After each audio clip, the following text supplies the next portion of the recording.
بھگا دیا۔ اچھا، اب اس کی جگہ پہ جو لے کے آ رہے ہیں، وہ جو ہیرا لے کے آ رہے ہیں، اس کی وجہ شہرت صرف فوج کے خلاف تقریریں کرنا، جذباتی تقریریں کرنا، اس کے علاوہ کچھ بھی نہیں۔ 36 سال ان کی عمر ہے۔ مراد سعید ٹائپ وہ بچہ ہے، جس طرح مراد سعید کو ہیرو بنا کر پیش کیا جاتا رہا، جس طرح مراد سعید اداروں کے خلاف انتہائی بیہودہ زبان استعمال کرتا ہے، اسی طرح سہیل افریدی جو ہے وہ بھی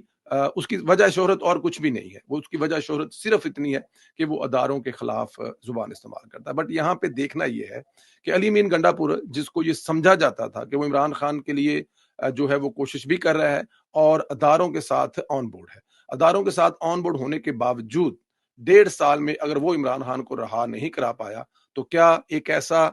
بچہ 36 سال کا، جس کی وجہ شہرت ہی یہی ہے کہ وہ فوج کو، میں اب گالیاں تو نہیں کہوں گا، لیکن جس طرح کے بیہودہ الفاظ اداروں کے لیے استعمال کرتا وہ سب سامنے، تو کیا وہ کامیاب ہو پائے گا؟ کیا وہ انتظامات کا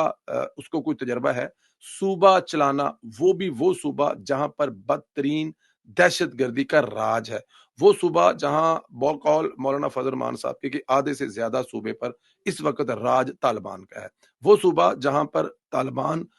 جن کو